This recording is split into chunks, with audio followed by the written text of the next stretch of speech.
तो बच्चों आज के वीडियो में हम पढ़ने वाले हैं किसी कण की साम्यावस्था। इसके साथ साथ आपको एक बहुत ही मोस्ट इंपॉर्टेंट टॉपिक जो कि प्राकृतिक में सामान्य बल, हम कुछ बलों के बारे में अध्ययन करेंगे, जिसमें से आज के टॉपिक में जो हमारा सबसे प्रमुख होगा, जो सबसे अहम टॉपिक है, वह है घर्षण बल।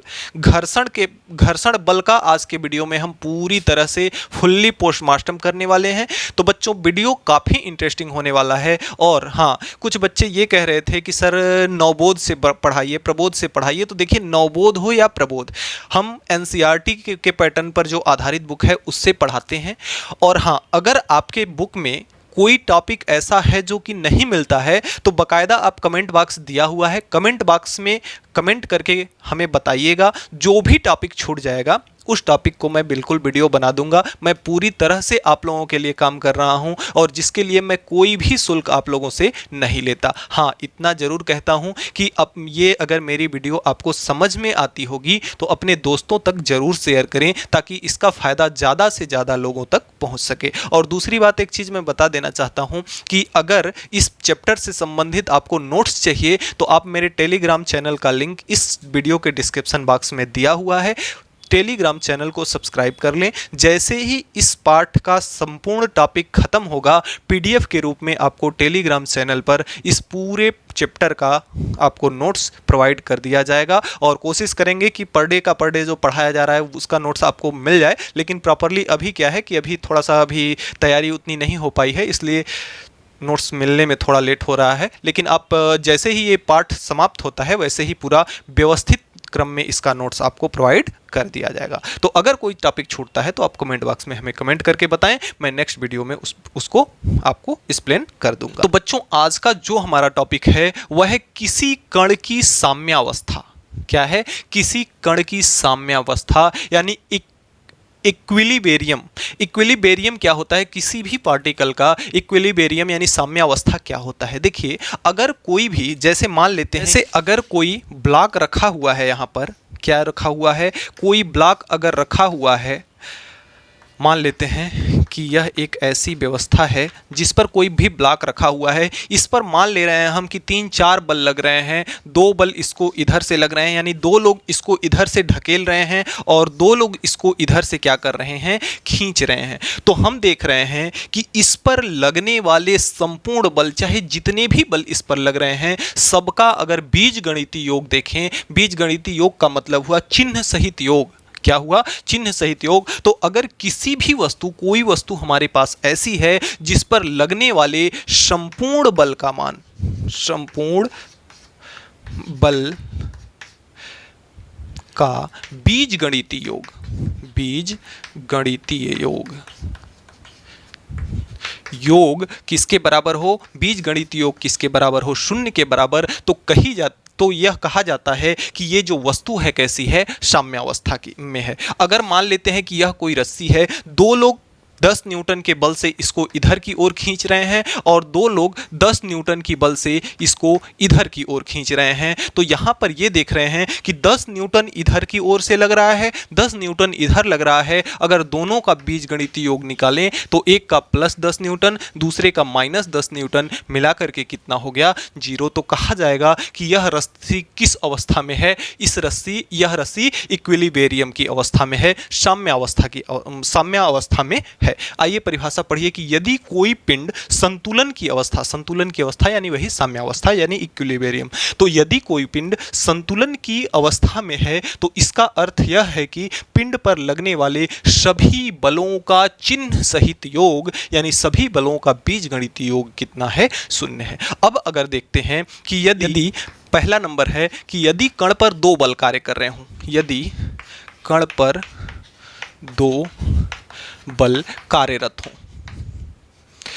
यदि कण पर 2 बल कार्यरत हों, यानी कि एक ऐसा कण है जिस पर 2 बल लग रहे हों, एक का F1 है और दूसरा क्या है? F2 है। एक F1 है, एक F2 है। तो अगर 2 बल कार्य कर रहे हैं तो वह पिंड साम्यावस्था में कब होगा? जब दोनों बलों का मान आपस में क्या होगा? बराबर होगा। तो एक को प्लस में लिया जाएगा और दूसरे को किस में लिया जाएगा? माइनस में। और दोनों बराबर होने के कारण यह इधर आएगा तो इन दोनों का योग कितना हो जाएगा, शून्य के बराबर हो जाएगा। ठीक इसी प्रकार से यदि कण पर 3 बल कार्यरत हों, यदि कण पर 3 बल कार्यरत हों, तो यदि अगर बल 3 बल कार्यरत होंगे तो मान लेते हैं कि एक बल इस पर इधर से लग रहा है और दूसरा बल इसका इधर को लग रहा है। तो यहां से हम देख सकते हैं कि त्रिभुज योग संबंधी नियम या फिर हम इसको चतुर्भुज योग संबंधी नियम लिख लेंगे कि यदि दो भुजाएं इस प्रकार से संलग्न हों,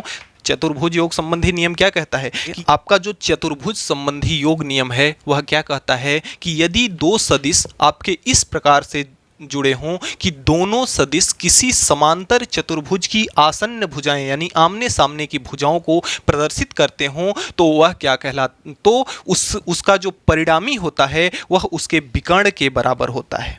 अगर यह आपका F1 है और यह आपका क्या है, F2 है, तो चतुर्भुज संबंधी योग नियम यह कहता है कि यदि किसी सदिश की दो भुजाएं इस प्रकार से जुड़ी हों कि दोनों किसी समांतर चतुर्भुज की दो भुजाओं को व्यक्त करती हों, तो उनका जो परिणामी होता है उसके विकर्ण से व्यक्त किया जाता है। यह क्या होगा, यह F परिणामी होगा, या इसको परिणामी को R से भी प्रदर्शित करते हैं। तो R जो होगा, इसका जो परिणामी होगा वह इन दोनों बलों के योग के बराबर होगा, यानी जो R होगा वह किसके बराबर होगा, F1 प्लस F2 के बराबर होगा। तो यहाँ से अगर 3 बल इस पर कार्यरत कर रहे हों तो एक बल यह है, एक बल यह है, तो जो तीसरा बल होगा इसके बराबर होगा, यानी F3 जो होगा वह इन दोनों के योग के क्या होगा, बराबर होगा। तो अगर इसका योग और इन दोनों का योग अगर इसके बराबर है तो इसको इधर लिया जाएगा, तो ये दोनों आकर के कितना हो जाएंगे,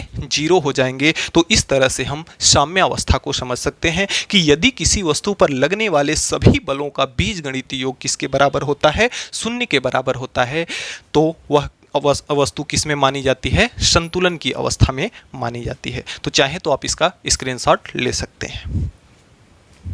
हमारा जो नेक्स्ट टॉपिक है वह है यांत्रिकी में सामान्य बल। यांत्रिकी यानी मैकेनिक्स में आपके जो नॉर्मल बल हैं उसके बारे में हम पढ़ते हैं, यानी कोई विशेष बल नहीं है, केवल नॉर्मल बल है। और नॉर्मल बल में से सबसे पहला आता है कांटेक्ट फोर्स या संपर्क बल। अब देखिए संपर्क बल क्या होता है। एग्जाम्पल है, सबसे प्यारा सा एग्जाम्पल है कि अगर कोई वस्तु यहाँ पर रखी हुई है, कोई वस्तु यहाँ पर रखी हुई है और इस वस्तु को यहाँ से अगर चिंटू क्या कर रहा है, इस वस्तु को चिंटू क्या कर रहा है, ढकेल रहा है, इस वस्तु को चिंटू क्या कर रहा है, ढकेल रहा है अगर आगे की ओर, तो इसमें देखिए चिंटू के हाथ और यह वस्तु दोनों आपस में संपर्क में आ रहे हैं, टच हो रहे हैं, तो ऐसा बल क्या कहलाएगा, कांटेक्ट फोर्स कहलाएगा।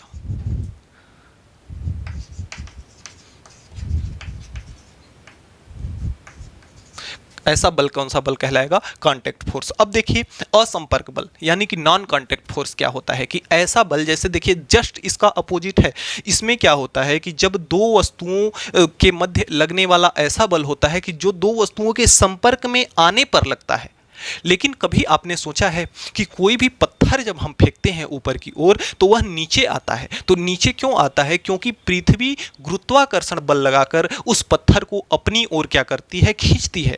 अब देखिए कोई दो चुंबक हैं अगर, तो उन दोनों चुंबकों को अगर हम पास लाते हैं तो एक दूसरे को खींचता है, जबकि बिना सटे ही देखिए एक दूसरे के दूर हैं, एक चुंबक यहाँ है, दूसरा चुंबक यहाँ है, जैसे ही इतना पास आते हैं, एक दूसरे के क्षेत्र में आते हैं, तो एक दूसरे को खींचना शुरू कर देते हैं बिना सटे ही, बिना संपर्क में आए ही, यानी कि बिना सटे बिना संपर्क में आए ही लगने वाले बल को हम क्या कहते हैं, नॉन कांटेक्ट फोर्स कहते हैं, असंपर्क बल कहते हैं। तो आइए प्यारी प्यारी इन दोनों की परिभाषा लिख ली जाए, फिर हम आगे समझते हैं बात को।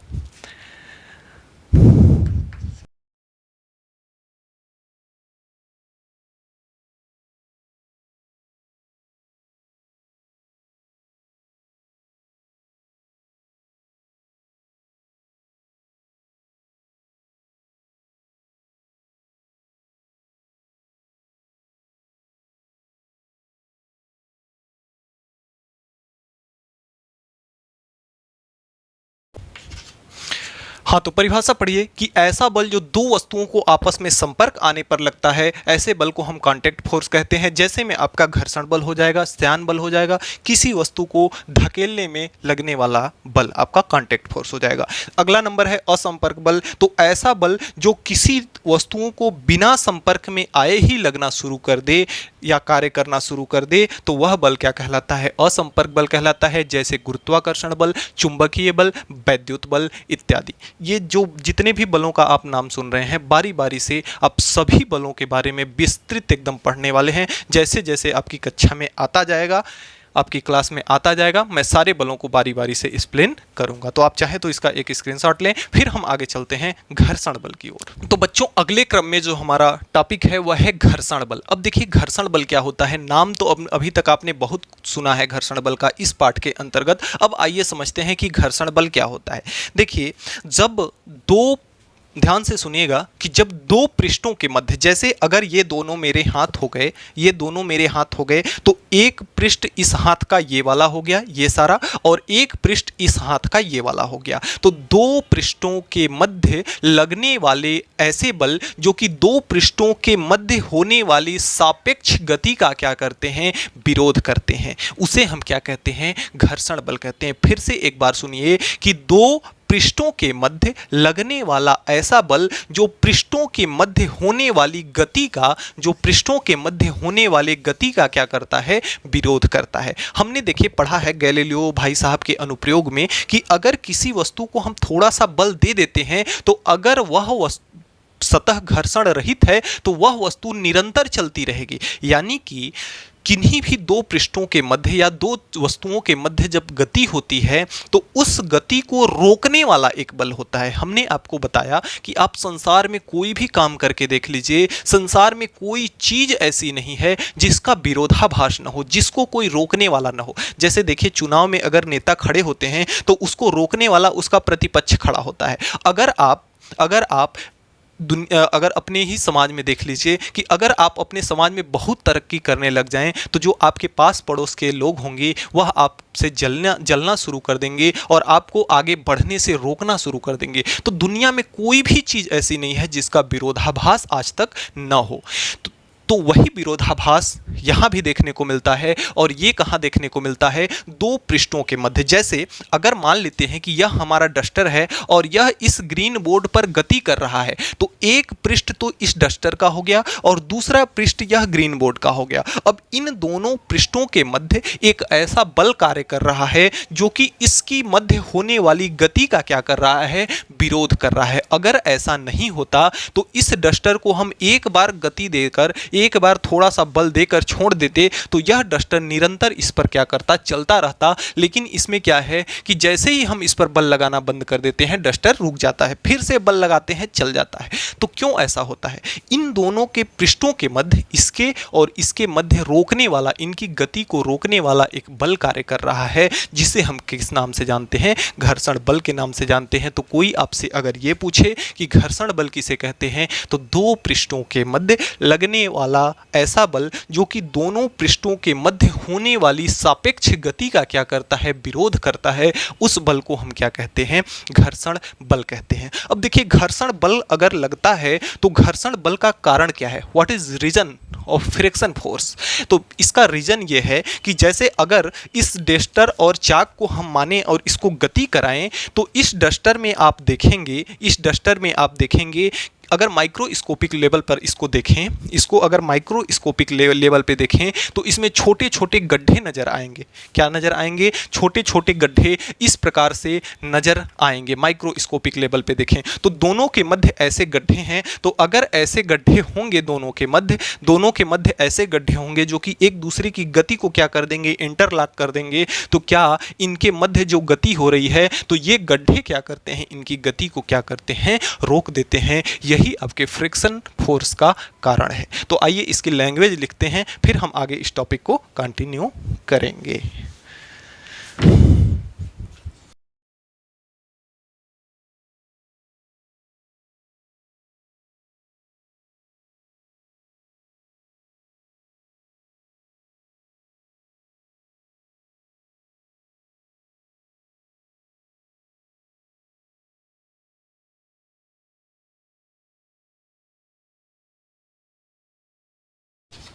तो देखिए, जो आपकी परिभाषा है, दो पृष्ठों के मध्य लगने वाला वह बल जो दोनों पृष्ठों के मध्य होने वाली सापेक्ष गति, एक पद यहाँ पे आ रहा है कौन सा, सापेक्ष गति का विरोध करता है, घर्षण बल कहलाता है। अब देखिए सापेक्ष गति क्या होती है।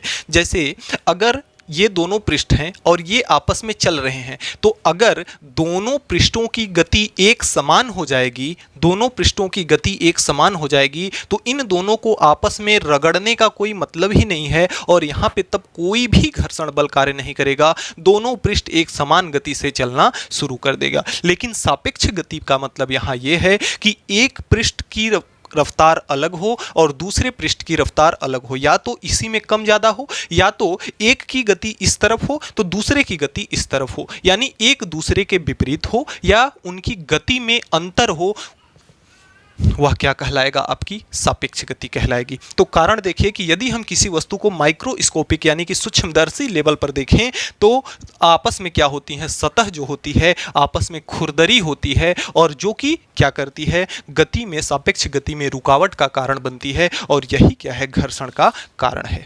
तो बच्चों, इस तरह से हम घर्षण बल और घर्षण बल के कारण को समझ सकते हैं। अब देखिए घर्षण बल के कुछ प्रकार होते हैं, आइए उन प्रकारों को हम समझ लेते हैं।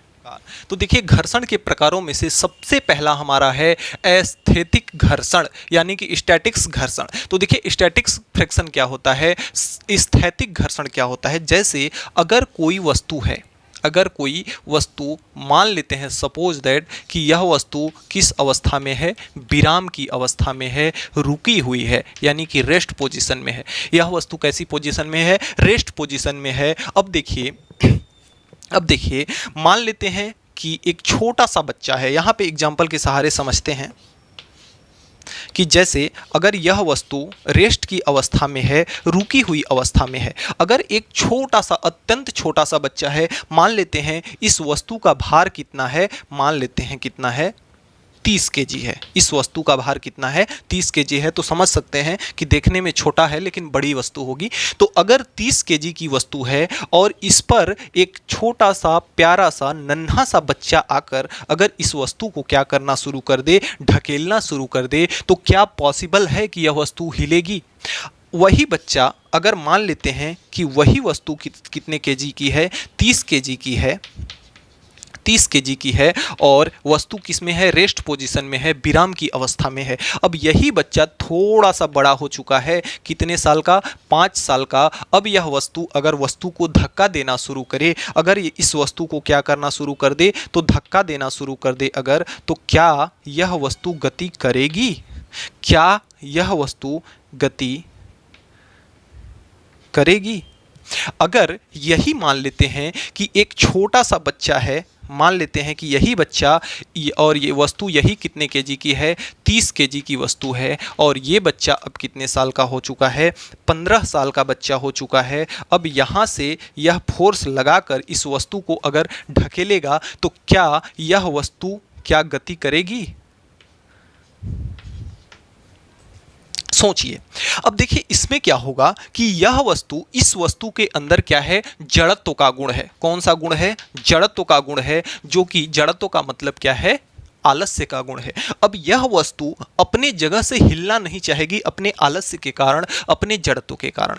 देखिए अगर यह वस्तु 30 केजी की है तो जब तक इस वस्तु के भार से ज़्यादा बल इस पर ना लगा दिया जाए तब तक यह वस्तु तो हिलेगी नहीं, हिलने वाली है नहीं। तो ये छोटा सा अगर टिंकू है तो यह इसको अगर धक्का दे रहा है तो इसके बस की बात तो है नहीं इसको खसका पाना, लेकिन फिर भी यह क्या कर रहा है, इस पर बल लगा रहा है।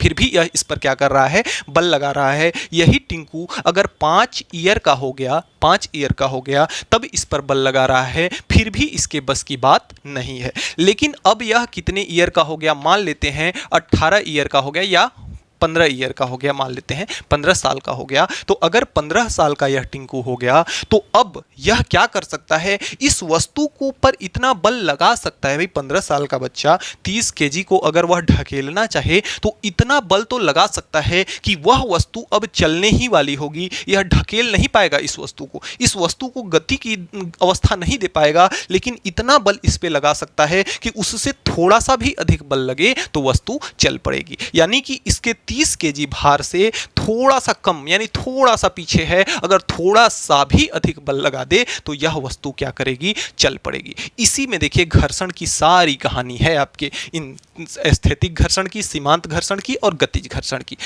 देखिए हम बात कर रहे हैं किसकी, स्थैतिक घर्षण की। तो यहाँ पे स्थैतिक घर्षण क्या है, किन्हीं भी दो पृष्ठों के मध्य लगने वाला ऐसा बल जो कि क्या करे, वस्तु की गति करने का प्रयास कराए, किंतु कब तक, जब तक कि वस्तु विरामावस्था में हो।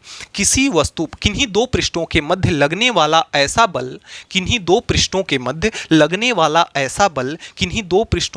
लगने वाला ऐसा बल जो कि वस्तु को क्या करे, गति करने के लिए लगाया जा रहा हो, किंतु कब तक, जब तक वस्तु विरामावस्था में हो। कहने का मतलब ध्यान से सुनिएगा कि बल तो लगाया जा रहा है लेकिन वस्तु चल नहीं पा रही है। बल तो लगाया जा रहा है दो पृष्ठों के मध्य, लेकिन वस्तु चल नहीं पा रही है, अर्थात विरामावस्था में ही है। तो ऐसे घर्षण बल को हम स्थैतिक घर्षण बल या स्टैटिक फ्रिक्शन फोर्स कहते हैं। फिर से एक बार समझिए, किन्हीं दो पृष्ठों के मध्य लगने वाला ऐसा बल जो कि क्या कर रहा हो, उस वस्तु की गति कराने का प्रयास कर रहा हो, और कब तक, जब तक कि वह वस्तु विराम की अवस्था में हो, यानी रुकी हुई हो। जब तक यह वस्तु रुकी हुई होगी, यानी 30 केजी के पहले इस पर जितना भी बल लगाया जाए वह किसके अंतर्गत आएगा, स्थैतिक घर्षण बल के अंतर्गत आएगा। अब देखिए सीमांत घर्षण क्या होता है कि जैसे देखिए यह टिंकू तो इस पर बल लगा रहा है, लेकिन यह बल इतना बल नहीं लगा पा रहा है कि यह वस्तु गति की अवस्था में हो जाए। लेकिन अगर सोचिए कि अगर यह इसके द्वारा लगाए गए बल का मान इतना हो कि थोड़ा सा भी अधिक हो जाए तो वस्तु बस गति कर ही देगी। यानी कि स्थैतिक घर्षण बल के अधिकतम मान को जब तक गति नहीं करेगी तब तक तो क्या कहलाएगा, स्थैतिक घर्षण बल। लेकिन एक कंडीशन ऐसा आएगा कि उससे थोड़ा सा इतना सा भी अगर बल इस पर लग गया तो यह क्या करना शुरू कर देगा, गति करना शुरू कर देगा। अर्थात स्थैतिक घर्षण बल का अधिकतम मान, इसका अधिकतम मान क्या कहलाता है, सीमांत घर्षण या लिमिटिंग फ्रिक्शन फोर्स कहलाता है। उम्मीद करता हूं समझ में आया होगा। और गतिक घर्षण, जैसा कि आपको नाम से पता है कि किन्हीं दो वस्तुओं के मध्य लगने वाला, इसको हम कहते हैं, इसको हम Fs से प्रदर्शित करते हैं। किससे प्रदर्शित करते हैं, Fs से प्रदर्शित करते हैं। और इसको हम Fk से प्रदर्शित करते हैं। इसको हम किससे प्रदर्शित करते हैं, Fk से प्रदर्शित करते हैं। ठीक है, इसको Fs से इसलिए प्रदर्शित करते हैं क्योंकि यह स्टैटिक फ्रिक्शन का अधिकतम मान है। स्टैटिक फ्रिक्शन का क्या है, अधिकतम मान है, इसलिए हम इसको किससे प्रदर्शित करते हैं, Fs से प्रदर्शित करते हैं। और इसे हम काइनेटिक फ्रिक्शन कहते हैं। अब देखिए एक कंडीशन इसमें ऐसा आएगा कि जब टिंकू क्या करेगा, इसी 30 केजी की वस्तु को टिंकू मान लेते हैं, इसका वेट कितना है, 30 केजी ही है। और अब जो टिंकू है वह कितने साल का हो चुका है, 16 साल का हो चुका है। अब क्या करेगा कि यह जैसे ही बल लगाएगा अपना पूरा बल, यह वस्तु क्या करेगी, तुरंत ही चल पड़ेगी। और यह वस्तु जब चलेगी तो इनके पृष्ठों के मध्य जो आपेक्षिक गति होगी, उनके मध्य लगने वाला जो फ्रिक्शन होगा, घर्षण होगा, उसे हम गतिक घर्षण या काइनेटिक फ्रिक्शन फोर्स कहते हैं। तो उम्मीद करते हैं कि ये तीनों घर्षण बल आपको समझ में आए होंगे। अब देखिए इसके कुछ कंडीशंस हैं, इसके कुछ शर्तें हैं, आइए उसको बताते हैं। इसको मैं रफ करता हूं। देखिए यह जो आपका सीमांत घर्षण है, यह वस्तु की प्रकृति पर निर्भर नहीं करता, वस्तु की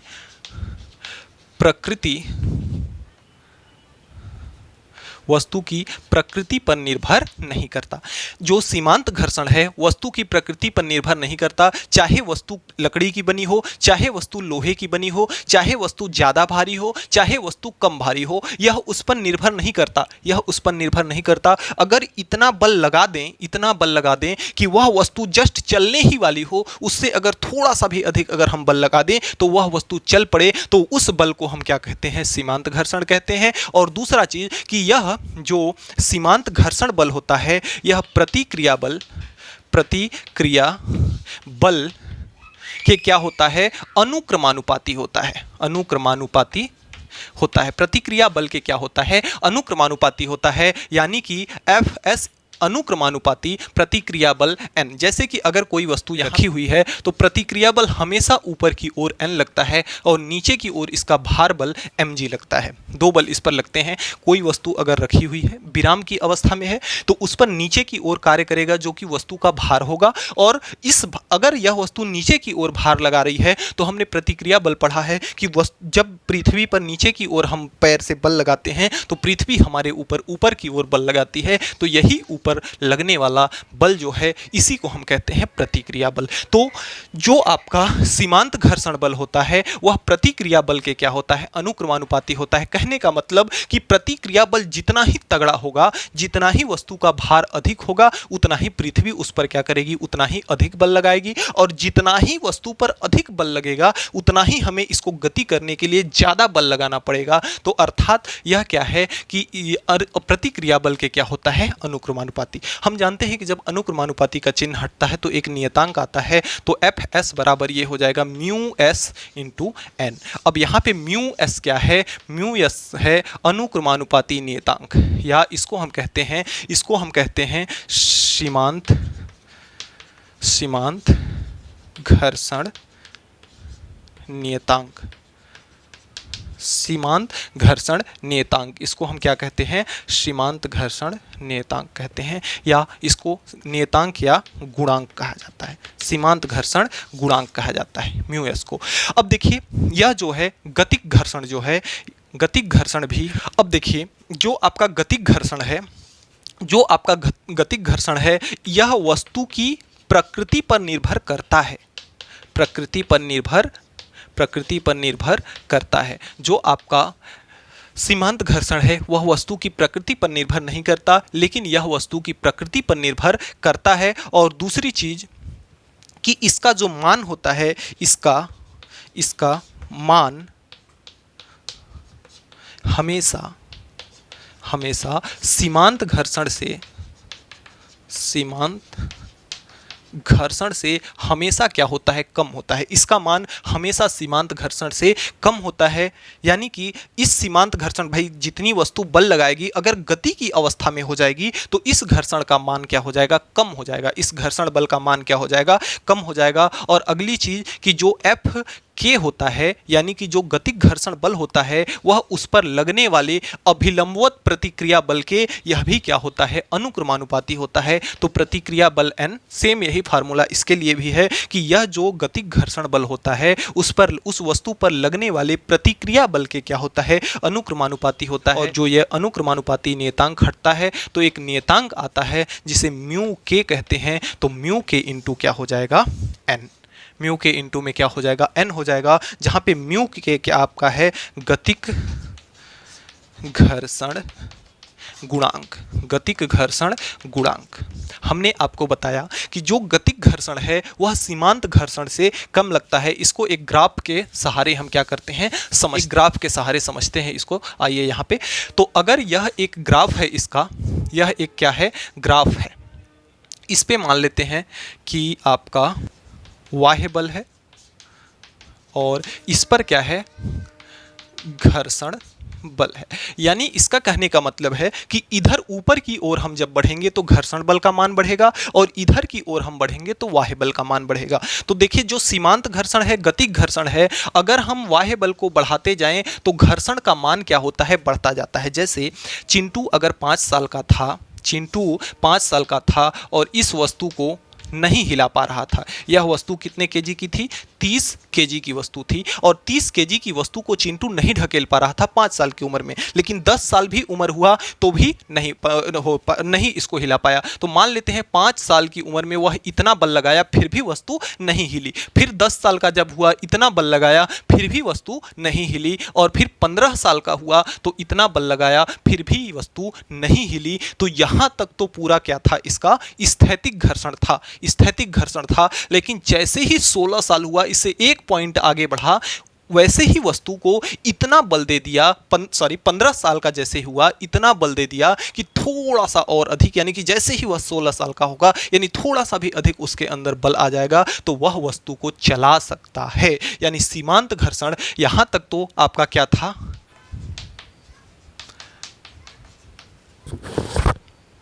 यहां तक तो इसका स्थैतिक घर्षण था। जैसे ही 15 साल का हुआ कि क्या आ गया इसमें सीमांत घर्षण, यानी जैसे ही वह थोड़ा सा भी और अधिक बल लगा देगा तो वह वस्तु बस चलने ही वाली होगी। लेकिन अगर उससे भी अधिक बल लगाता है तो यह वस्तु चल जाएगी और इस घर्षण बल का मान क्या हो जाएगा, कम हो जाएगा, जो कि यहाँ पे अधिक, जितना अधिक घर्षण बल लग रहा था उसका मान, घर्षण बल का मान हमने बताया कि जब ऊपर जाएंगे तो बढ़ेगा। तो यहाँ तक तो हम ऊपर जा रहे थे, लेकिन जैसे ही हम सीमांत घर्षण तक पहुंचते हैं घर्षण बल का ग्राफ ऑटोमेटिक से नीचे आ जाता है, यानी घर्षण बल का मान कम हो जाता है और एक समय में वह क्या हो जाता है, निश्चित हो जाता है।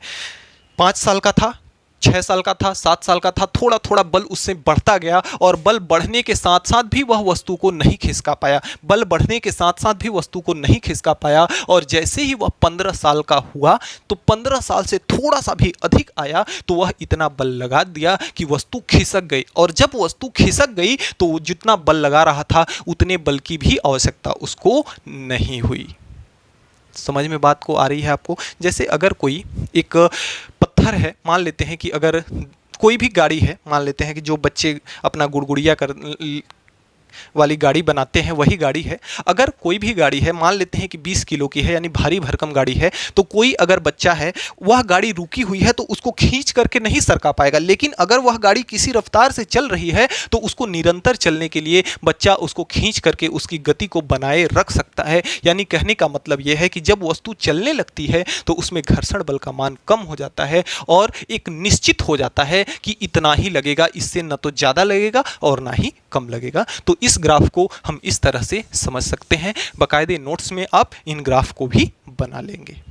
तो प्यारे बच्चों, आज के वीडियो में इतना ही। हमें उम्मीद है कि आज हमने जो भी पढ़ा आपको अच्छे से समझ में आया होगा। फिर भी किसी भी प्रकार का अगर कोई डाउट है तो आप नीचे कमेंट बॉक्स में कमेंट करके हमें ज़रूर बताएंगे, आपकी प्रॉब्लम को सॉल्व किया जाएगा। और हाँ, कल का जो वीडियो होगा, इसका नेक्स्ट वीडियो जो होगा बहुत ही इंटरेस्टिंग वीडियो है। तो प्यारे बच्चों, देखना ना भूलें और अपने दोस्तों को भी वीडियो को शेयर करना ना भूलें। तो बच्चों, मिलते हैं नेक्स्ट वीडियो में नेक्स्ट टॉपिक के साथ नेक्स्ट डे। तब तक के लिए गुड बाय।